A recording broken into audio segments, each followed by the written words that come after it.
regente substituto é o presbítero Peter Walker Tenney, é o nosso ministro de evangelização, missões e plantação de igrejas. E o coral cantou o primeiro e segundo hino com aquele brilhantismo. Não podia ser diferente, Peter, só podia ser este hino do coração missionário de um presbítero que ama a obra missionária. E esta igreja é uma igreja que já nasceu com o DNA missionário. Ela foi e é a mãe de todas as igrejas presbiterianas do Brasil. É a célula máter. Então, graças a Deus, porque estamos tratando da doutrina sublime, a doutrina bíblica do Espírito Santo. E especialmente lembrando que o Espírito Santo é uma pessoa e tem personalidade bem claramente definida. E eu gostaria de remeter os irmãos ao editorial.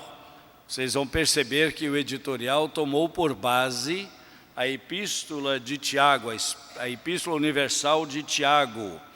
E eu gostaria que vocês, em casa, pudessem ler as características da personalidade do Espírito Santo. Ele é capaz de ficar triste. O Espírito Santo tem zelo por nós. Ele intercede em nós, como nós vimos na leitura. Romanos 8, 26, mostra que ele intercede com gemidos inexprimíveis para nos levar a orar segundo a vontade de Deus, não segundo a nossa vontade. O Espírito Santo é uma pessoa que pensa de maneira livre e soberana, e tal maneira que ele conhece quando nos assentamos e nos levantamos, e não poderemos fugir do Espírito do Senhor, porque onde você for, o Espírito Santo está dentro de você, como membro do corpo de Cristo. Não é uma possessão individual, é porque você é membro da família de Deus, o Espírito de Deus se move em você. E nada acontece por acaso na sua vida, nem na minha vida. Todos os que são guiados pelo Espírito Santo de Deus são filhos e filhas de Deus. Isto é convicção mais do que tranquila. E você vai ler depois todas as outras características da personalidade do Espírito Santo. Por agora, no entendimento desse muito sublime entre o nosso pastor colaborador, reverendo Antônio José, e o pastor da igreja, eu estarei pregando em Tiago e ele pregará em Romanos 8, 26 a 30, hoje às 19 horas. Por favor, abra comigo a sua Bíblia na Epístola Universal Geral de Tiago, destinada aos judeus na diáspora, os judeus que foram dispersos após a morte de Estevão. Eles foram todos dispersos, exceto os apóstolos. E a Bíblia diz em Atos 8:4, que esses da diáspora, os dispersos, por onde eles iam pregando a palavra. E quando você prega e ensina e faz discípulos com a palavra de Deus e discípulos para Jesus, esta semente faz nascer a igreja na unção e no poder do Espírito Santo. Quando você prega a palavra, você também será instrumento de Deus, porque a palavra energizada pelo Espírito Santo revitaliza as igrejas que estão pequeninas, desanimadas, sem vida. É por isso que a proposta do Instituto Reverendo Guilhermino Cunha começa com o primeiro objetivo: evangelização, missões, plantação e revitalização de igreja. Estaremos treinando plantadores e revitalizadores de igreja com base na nossa tese de doutorado no Seminário Reformado dos Estados Unidos. Estarei contando com a colaboração de outro formado pelo mesmo seminário, Dr. Antônio José Leninha, os nossos colegas aqui. Então, nós estaremos trabalhando para formar e dar apoio, dar bolsas para ajudar esses plantadores de igreja em qualquer lugar da pátria brasileira. Não vou falar dos outros objetivos, não dá a impressão que eu estou aqui, ao invés de pregar, para falar desse assunto. Mas veio a calhar mencionarmos esse aspecto. Tiago, capítulo 4, de 1 a 10, abra sua Bíblia e mesmo assentados, leia comigo. Responsivamente, da seguinte maneira, eu vou pedir às vozes masculinas que leiam junto com o pastor, e as vozes femininas responderão junto com o pastor. Eu farei uma voz um pouquinho diferente para ler com as meninas. Podem prestar atenção que você vai discernir. Mesmo assentados, leamos a epístola geral de Tiago, destinado aos judeus da diáspora. Tiago 4, de 1 a 10. De onde procedem guerras, contendas que há entre vós? De onde, senão dos prazeres que militam na vossa carne? Cobiçais e nada tendes, matais e invejais e nada podeis obter. Viveis a lutar e a fazer guerras. Nada tendes porque não pedis. Pedis e não recebeis, porque pedis mal, para gastardes em vossos prazeres. Infiéis, não compreendeis que a amizade do mundo é inimiga de Deus? Aquele, pois, que quiser ser amigo do mundo, constitui-se inimigo de Deus. Ou supondes que em vão afirma Escritura, é com ciúme que por nós anseia o Espírito que Ele fez habitar em nós. Antes Ele dá maior graça, pelo que diz, Deus resiste aos soberbos, mas dá graça aos humildes. Sujeitai-vos, portanto, a Deus, mas resisti ao diabo, e ele fugirá de vós. Chegai-vos a Deus, e ele se chegará a vós outros. Purificai as mãos, pecadores, e vós que sois de ânimo dobre, limpai o coração. Afligi-vos, lamentai e chorai. Converta-se o vosso riso em pranto e a vossa alegria em tristeza. Todos, humilhai-vos na presença do Senhor e Ele vos exaltará. Amém. Meus irmãos, há pelo menos 3 Tiagos referidos no Novo Testamento. O primeiro Tiago é chamado Tiago, filho de Zebedeu, que Herodes, segundo Atos 12, 2 em diante, mandou passá-lo ao fio da espada. E teve aquela sensação de que não somente a morte de Estevão, mas o decapitar Tiago agradou aos judeus. E ele era amigo interesseiro dos judeus, queria fazer média. E isso fez com que recrudescesse a perseguição à igreja nascente. Era para esmagar o movimento dos do caminho, dos seguidores de Cristo. O segundo Tiago é o filho de Alfeu, mencionado em Atos 15, no versículo 40. É também aquele que escreveu o parecer que tomou a decisão do primeiro concílio de Jerusalém, onde presbíteros e apóstolos se reuniram para examinar a questão da circuncisão e de que os gentios precisavam primeiro tornarem-se judeus e só do judaísmo eles podiam ser convertidos ao cristianismo. Era um dos riscos. Os judaizantes queriam fazer do cristianismo mais uma seita judaica. Mas Deus levantou o apóstolo Paulo para que ele pudesse obedecer e começar não de Jerusalém, começou de Antioquia, já pegou dali e fez as suas viagens missionárias, seguindo os caminhos romanos por terra e por mar, procurando as cidades-chaves e as pessoas-chaves e levando-as à fé cristã. Então ele arrancou a fé cristã das entranhas de Jerusalém e a levou para os gentios, e é conhecido como o apóstolo dos gentios. Chegou até Roma e tinha o desejo de ir também até a Espanha, porque a visão não pode ser limitada pela miopia humana. A visão, ao receber o dinamis, o poder do Espírito Santo, é para ser mártir, ser testemunha em Jerusalém, como já haviam começado, na Judéia, Samaria e até os confins da terra, ou seja, as terras que ficavam para além dos limites do Império Romano, eram conhecidas como confins da terra. É muito importante nós compreendermos esta verdade.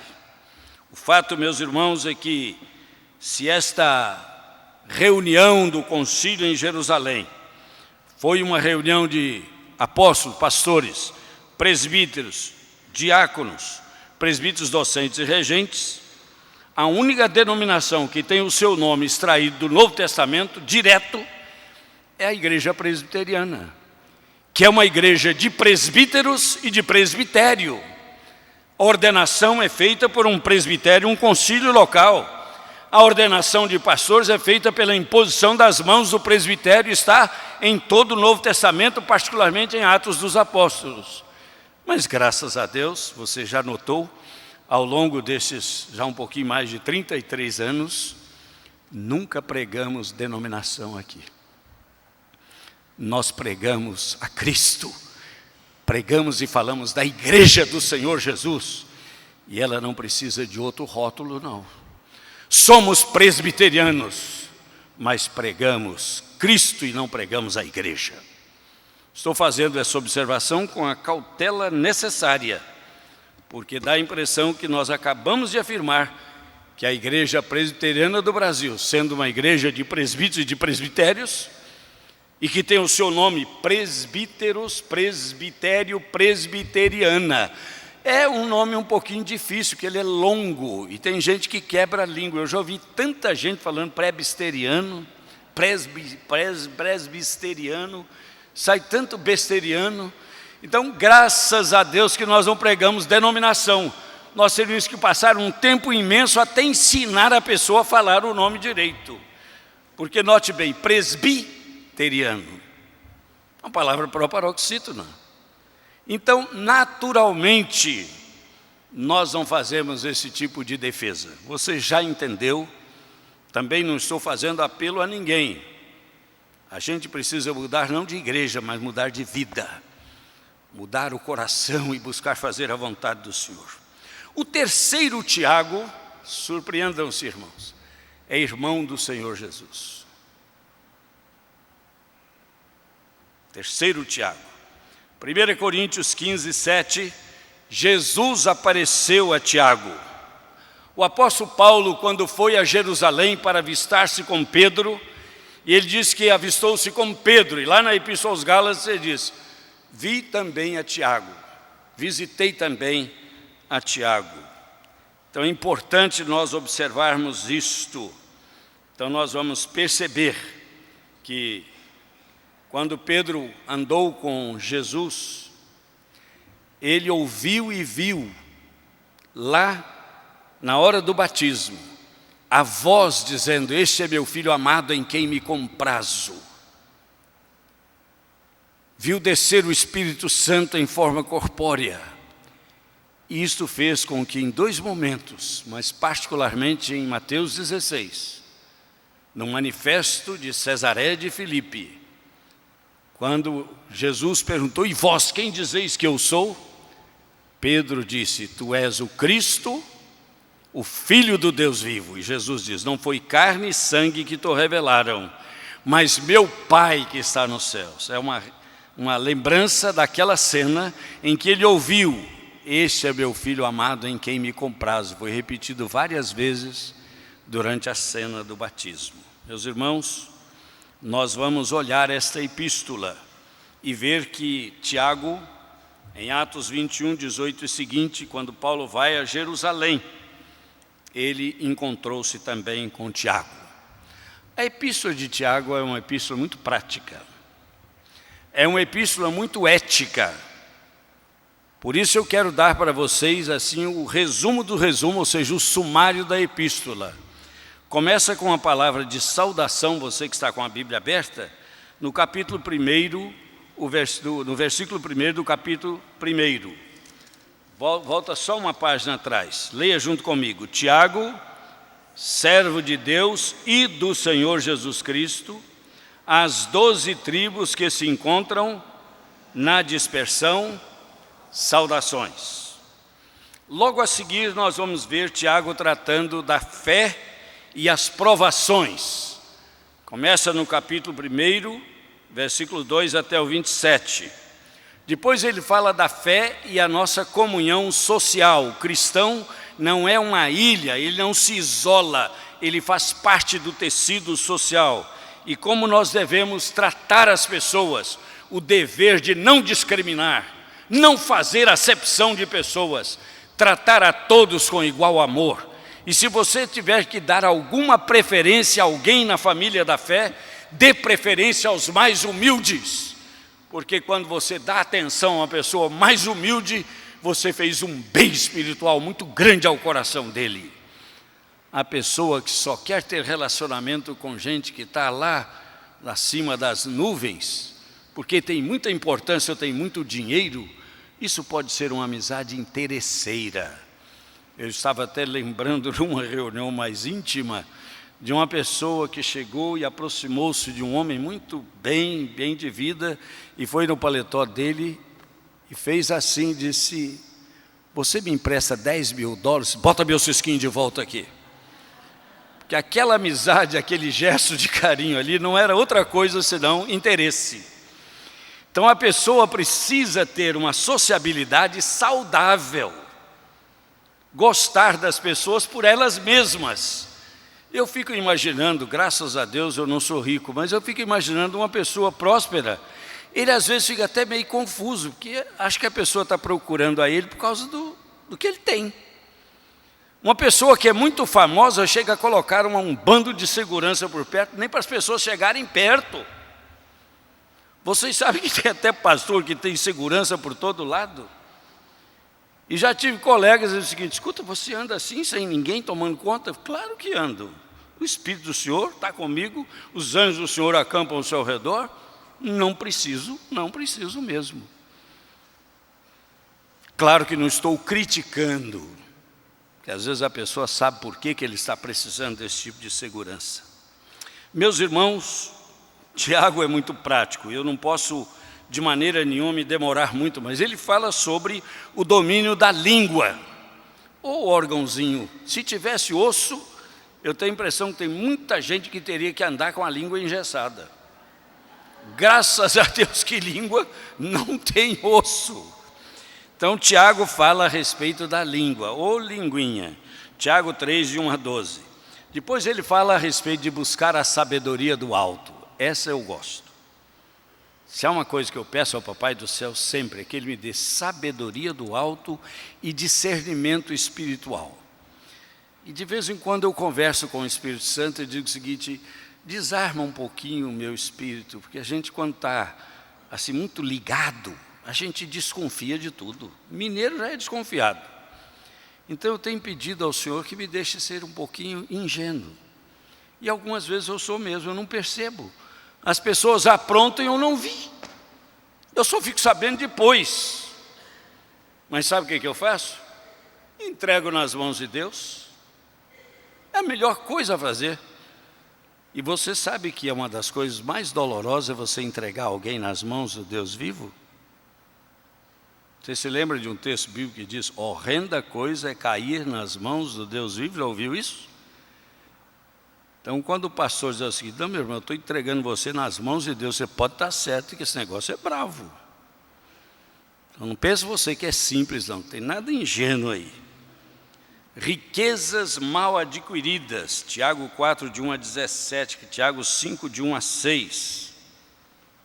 Depois eu vou voltar ao capítulo 4 para falar das contendas e entrarmos no nosso assunto aqui. Coisa perigosa são as riquezas mal adquiridas.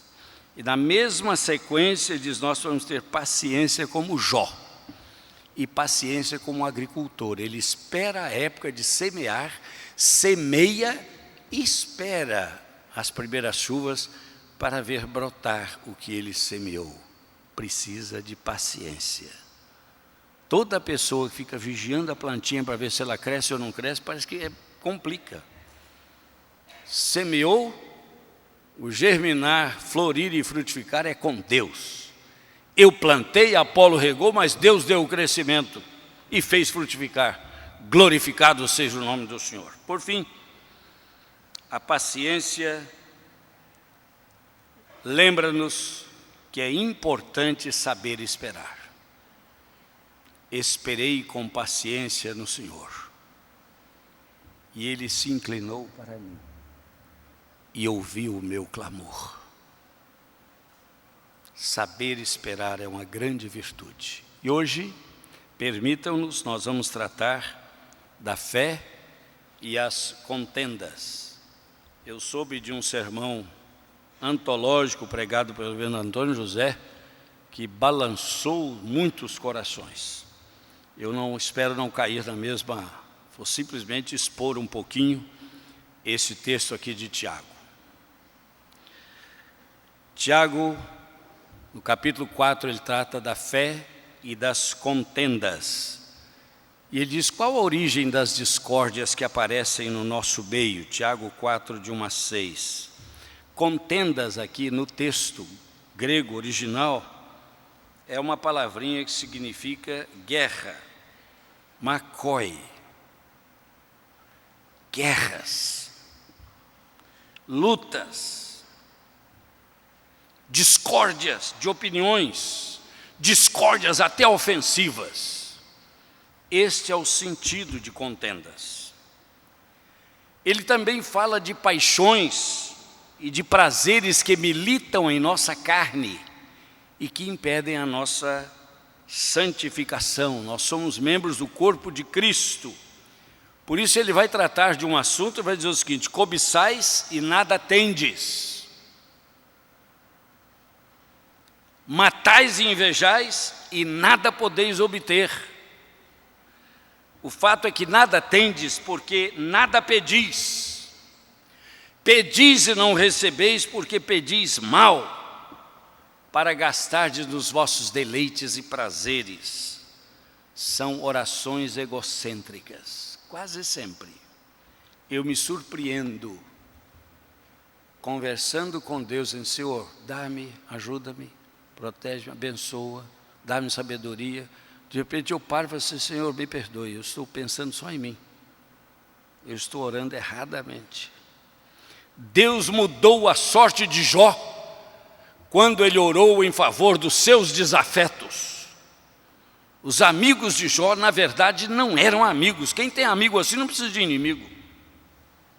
Eles só fizeram acusar Jó. E o Deus eterno diz, eu só ouvirei a oração do meu servo Jó. E Jó orou por eles. Eu quero que você saiba que se alguma adversidade acontece em sua vida, comece a orar por aqueles que você considera serem adversários. E Deus vai mudar a sua sorte. E você, como orante, vai ser ricamente abençoado por Deus. E isso está bem em consonância com o texto que foi lido em Romanos. Orar segundo a vontade de Deus. O que faz o Espírito dar grunhidos e gemidos dentro de nós é porque nós começamos a orar fora da vontade de Deus. Não vou entrar aí para não tomar o espaço do meu colega que pregará sobre esse assunto. O fato é que Deus sonda e conhece os nossos corações e Deus é justo e fiel. Então Ele não pode atender do jeito que nós pedimos. Eu já tenho referido algumas vezes que na Grécia Antiga, no Monte Olimpo, onde ficavam as divindades, quando Zeus, o pai dos deuses, queria castigar alguém, ele dava uma ordem muito simples: vamos atender os mortais em tudo o que eles pedirem. E só o fato de fazer isso criava uma verdadeira revolta e confusão. Cuidado com a oração, diz Peter Marshall. Deus pode levar você a sério. Mas o maior conforto que a gente tem é o seguinte: Deus não atende oração para o mal. Se você fizer oração pedindo a Deus que castigue uma pessoa, sabe contra quem vai voltar aquilo que você pediu? É contra você mesmo. Fazei aos outros aquilo que quereis que os outros vos façam. Então tem que ter muito cuidado. Não só Deus não atende, mas pode voltar contra você. Meus irmãos, reverendo Fanini, pastor Fanini, da Primeira Igreja Batista de Niterói, nós temos um jovem pastor aqui que nos primeiros domingos sempre está conosco. Ele é colaborador, auxiliar lá na Primeira Igreja Batista. Ele contou que foi fazer uma assistência pastoral a um fazendeiro. Numa situação muito especial, o fazendeiro tinha ficado de mal com o pastor. Afastou da igreja e suspendeu o dízimo. E a igreja passou muito aperto, porque ele era uma pessoa muito rica. Isso é o poder do dinheiro. E ele não foi mais à igreja. E quando o pastor queria fazer uma comissão para visitá-lo, ele disse assim: o pastor eu não recebo. Mas dentro da soberania de Deus, lá na fazenda, um dos filhos, andando lá no meio de um mato, uma cobra veio e picou o filho. E sumiu. E o menino começou a ficar mal, e a fazenda distante, e amarra daqui, faz o que pode, e bota em plastro de fumo, coisa da fazenda. E nada, e de repente o menino já estava numa situação muito séria, disse assim: depressa, vamos colocar alguém a cavalo para ir chamar o médico, correndo para que ele venha socorrer o nosso filho. E a dona Maria, a mulher, falou assim: meu bem, por que você não manda chamar também o pastor? Não, não precisa não. Ela falou assim: calma, meu bem. A oração da fé salvará o enfermo. Aí o coração dele amoleceu um pouquinho. E ele então disse a um outro: vai lá, meu filho, pega um animal, ensina direitinho, vai lá na cidade, chega lá na casa do pastor, diz que nós estamos com um problema aqui, se ele pode vir para orar com o nosso filho. Falou devagarzinho assim. O moço partiu. O pastor tomou um banho, mudou a roupa direitinho e foi junto. Só que o remédio e o médico chegaram antes. Quando o pastor foi chegando, o fazendeiro disse: o senhor não precisa se incomodar, nem precisava vir, meu filho já está bem. Ele disse: não, mas eu já vim até aqui, eu quero orar com ele e orar com a família. O senhor pode reunir todo mundo lá no quarto? Chamando o irmão de o senhor. Ele reuniu todos lá no quarto. Diz que o pastor começou a orar: graças te damos, Senhor. Não sabemos qual é a origem desta cobra, mas bendito seja o teu nome por esta cobra. E eu quero pedir, Senhor, que o Senhor mande um escorpião para picar a Dona Maria. Senhor, uma cobra coral para picar o Juninho. E quero pedir uma cascavel para picar o Senhor Antônio, porque se não fosse essa cobra, Senhor, eu não estaria aqui para orar com essa família. Se não fosse essa situação, nós não estaríamos aqui quebrantados diante de Ti, Senhor. E ele começou a chorar, orando e chorando. O velho começou a chorar, a família toda. E ele foi apertando o cerco e caíram todos de joelho em quebrantamento diante de Deus. E ninguém pôde dizer: que oração mal pensada, que oração abençoada. Eu espero em Deus nunca precisar fazer uma oração desta.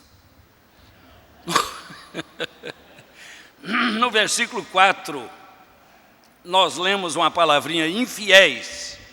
E nós fomos analisar essa palavra infiéis, do versículo 4, e percebemos que infiéis, e o compreender a amizade com o mundo é inimiga de Deus. Quem quiser ser amigo do mundo, constitui-se inimigo de Deus. Por quê? E a razão é simples, porque a palavra infiéis é a mesma palavra usada para adúltero, adúltera, principalmente por parte da mulher. A melhor tradução diz infiéis, ao invés de dizer infiéis, diz adúlteras.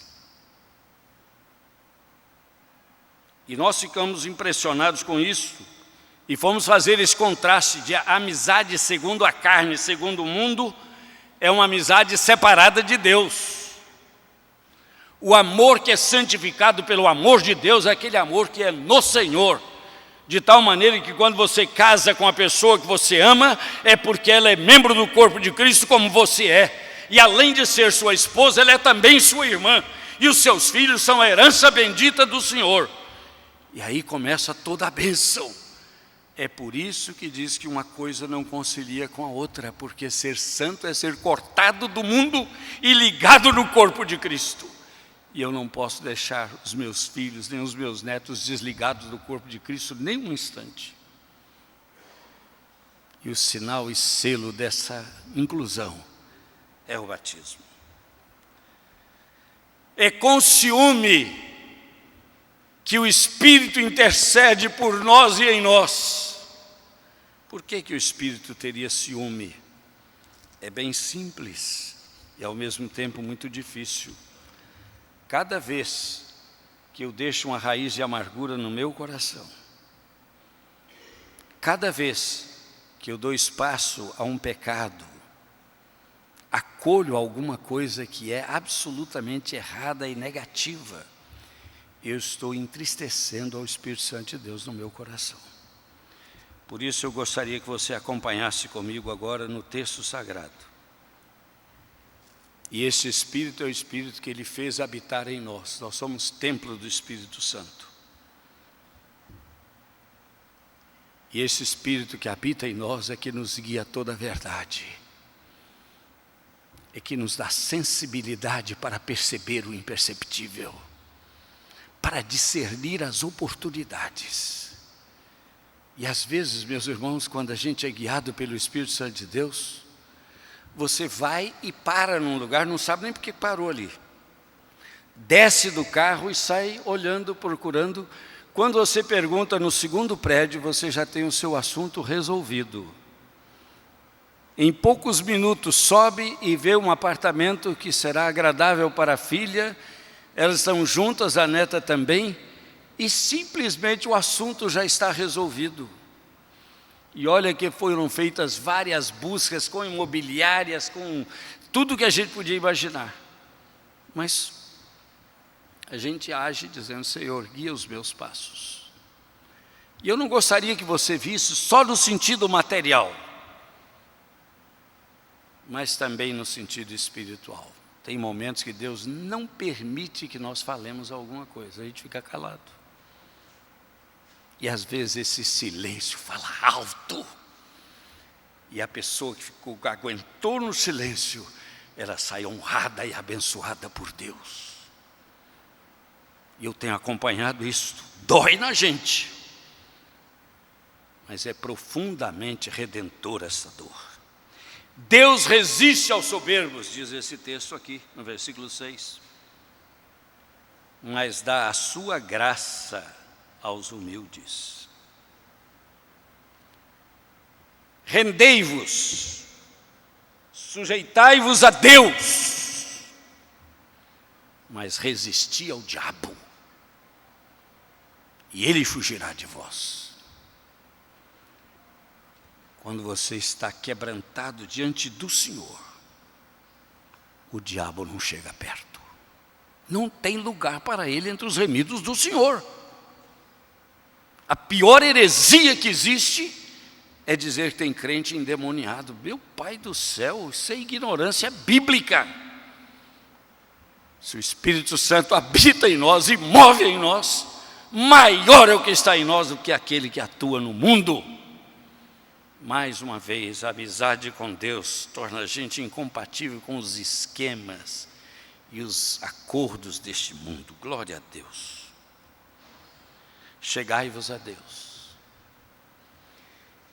e Deus se chegará a vós outros. Até você e eu podemos dizer o seguinte: já não sou eu quem vive.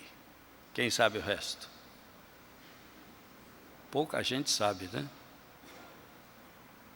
Gálatas 2, 19 e 20. Já não sou eu quem vive, mas o povo sabe. Graças a Deus, ainda bem.